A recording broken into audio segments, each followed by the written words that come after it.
Concept of an angle, यानी angle कैसे समझा जा सकता है, इसकी डेफिनेशन को यहाँ पर हम स्टार्ट करते हैं इस तरह से कि फ़र्ज़ करें ये मेरे पास एक इनिशियल पॉइंट है, इसे मैं ओ से रिप्रेजेंट कर रहा हूँ और मैं एक रे ड्रॉ करता हूँ जिसका यही इनिशियल पॉइंट है। इस तरह से एक हमारे पास रे ड्रॉ हो गई है। अब हम ये बात जानते हैं कि रे का कोई एंडिंग पॉइंट नहीं होता, तो हम यहाँ पर एक पॉइंट सेलेक्ट कर लेते हैं ए। अब ये एक हमारे पास ओ ए रे है, जिसको अगर मैं ओ पॉइंट पे फिक्स कर दूं, जैसे मैं ये कहता हूँ घड़ी की सुई को हम देखते हैं जो कि सेंटर पे फिक्स होती है, फिर अगर मैं इस रे को अपवर्ड फोर्स लगाता हूँ तो ज़ाहिर बात है कि ये ऊपर की तरफ मूव करेगी, और चूंकि ओ पॉइंट पे फिक्स है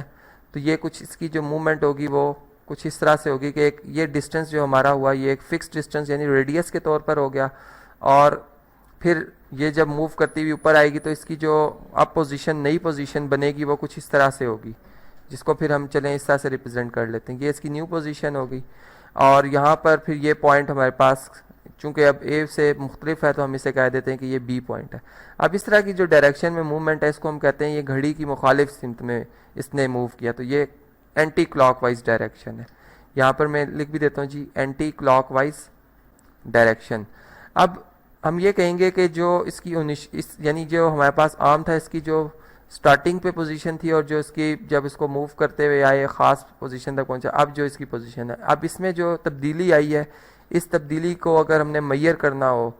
या इसमें हम ये कहेंगे कितना इसने यहाँ तक घेराव कवर किया है, ठीक, तो इसको मैयर किया जाता है एक क्वांटिटी से जो कि एक वेरिएबल क्वांटिटी है जिसे एंगल कहा जाता है, और एक ग्रीक अल्फ़ाबेट इसके लिए यूज़ किया जाता है जी थीटा। अब ये बात हमें फिर यहाँ से समझ आई कि जो थीटा होता है ये बेसिकली जो है ये दो आर्म्स जब हम बात करते हैं इनिशियल आर्म और फाइनल आर्म, तो उनकी जो पोजीशन में तब्दीली आ रही है ये उसको मैयर कर रहा है। अब जो ये तब्दीली आ रही है इसमें कौन कौन से वो फैक्टर हैं, अगर हम इसको ज़रा बगौर इसका जायज़ा लें तो हमें ये बात यूँ मालूम होती है कि ये एंगल जो है ये बेसिकली एक रेशो भी है। यहाँ पर ये रेशो है, किस तरह से हम इस बात को समझ सकते हैं, हम इस तरह से कह सकते हैं कि जब मैं इन दो आर्म्स के हवाले से बात करता हूँ, मैं ये कहता हूँ कि ओ पॉइंट जैसे सेंटर ऑफ द सर्कल हो यानी फिक्स पॉइंट है, और मैं यहाँ पर एक पॉइंट ले लेता हूँ A1। अब मैंने O से लेकर A1 तक अगर ये रेडियस रखा, ठीक, ये हमारे पास R1 है चलें, और अब मैं अगर इसी फिक्स रेडियस में O पॉइंट के अबाउट एक कंपस को इस तरह से घुमाऊँ तो जो एक पार्ट ऑफ सर्कल बनेगा जिसको हम आर्क कहते हैं, चलें ये B1 पॉइंट आ जाता है। तो ये जो आर्क है S1, अब ये आर्क इसकी अगर रेशो R1 से ली जाए यानी रेडियस से ली जाए तो ये बिल्कुल उतनी ही होगी जितना कि ये एंगल बना है, यानी थीटा के बराबर आएगी। इसी तरह अगर फ़र्ज़ करें आप यूं करते हैं कि इस एंगल को आप बढ़ा देते हैं, आप कहते हैं कि A2 पॉइंट तक यहाँ तक चले रख लेते हैं। अब अगर मैं इसको रेडियस यानी O से लेकर A2 तक हम रख लेते हैं, अब ये R2 रेडियस है। अब हम अगर रेडियस को बढ़ा रहे हैं तो हम ये देखेंगे कि उसी जब हम इसको रोटेट करते हुए आएंगे और जब इसके फाइनल आर्म की तरफ पहुंचेंगे हम देखेंगे कि यहाँ पे ये B1 पॉइंट आ रहा है, और ये जो A2 से लेकर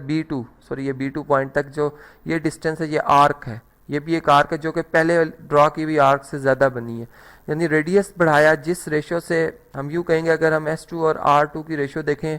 तो ये बिल्कुल उतनी ही रेशो की वैल्यू आएगी जो कि S1 और R1 की रेशो है। इन रेशो वाइज ये एक ही हैं जो कि फिर थीटा मैंने कहा कि एंगल है। तो यहाँ से फिर जैसे जैसे अगर हम एक ही दो आर्म्स के दरमियान अगर एंगल की मेजरमेंट करें, जितनी बड़ी इसकी आर्क ड्रॉ कर लें, जितनी बड़ी आर्क ड्रॉ कर लें, उसकी मेजरमेंट में कोई फ़र्क नहीं पड़ेगा चूँकि रेडियस भी उसके साथ साथ इंक्रीज़ कर रहा है। फिर जब हमने ये बात समझ ली तो अब कुछ वो टर्म्स जो कि आपने एंगल के हवाले से याद रखनी है वो बातें हम इधर शेयर कर लेते हैं। देखें, फ़र्ज़ करते हैं हम जब एक एंगल बना लेते हैं, हम कहते हैं ये हमारा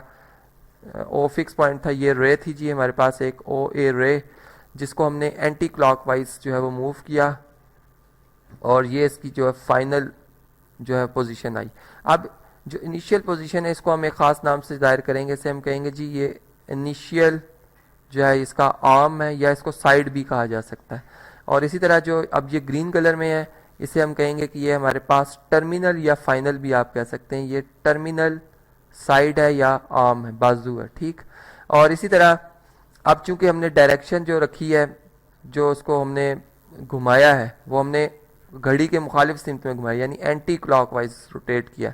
तो हम यूं कहेंगे कि अब जो हमारे पास एंगल की मेजरमेंट होगी वो पॉजिटिव होगी, यानी एंगल पॉजिटिव होगा जी, क्लॉकवाइज एंटी क्लॉकवाइज पॉजिटिव होगा। और जो हमारे पास ये कॉर्नर बनता है जिसे मैं ओ से रिप्रेजेंट कर रहा हूँ, ये इसे एक खास नाम से हम जाहिर करेंगे जी, इसको हम कहेंगे ये वर्टेक्स है। यानी अब वर्टेक्स की अगर बात होगी तो आप समझ जाएंगे कि हम इस पॉइंट की बात कर रहे हैं, इस कोने की बात कर रहे हैं। इसी तरह फिर अगर हम यूं कहते हैं कि अगर हम जो एंगल है फर्ज करें, अगर हम उसको रोटेट कर देते क्लॉकवाइज जैसे घड़ी मूव करती है, ये हमारे पास जी ओ फिक्स पॉइंट है, ये ओ ए हमारे पास इनिशियल आर्म है। अब मैं इसे अगर क्लॉकवाइज ही रोटेट करता हूँ तो ये हमारे पास इसका जो है वो टर्मिनल आर्म आ गया है ओ बी। और अब जो इसमें एंगल बनेगा ये नेगेटिव में, यानी इसकी इसकी मेजरमेंट जो होगी वो नेगेटिव में होगी और ये क्लॉकवाइज के केस में होती है। अब ये बात हमें समझ में आई, यानी मैं इसको इस तरह से रिलेट करूंगा कि जहाँ कहीं हमें ये इन्फॉर्मेशन बताई जाए कि भाई एंगल जो है वो नेगेटिव 30 डिग्री है, तो यहाँ पर आप समझ जाएं कि इनिशियल आर्म जो है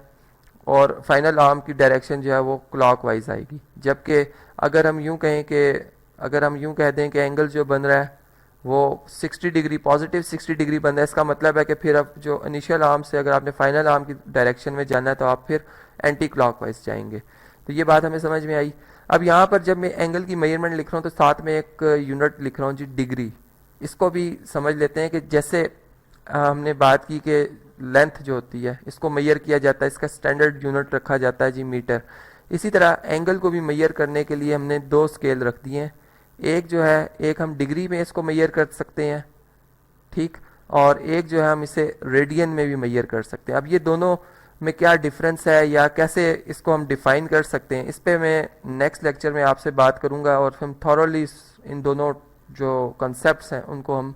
समझेंगे।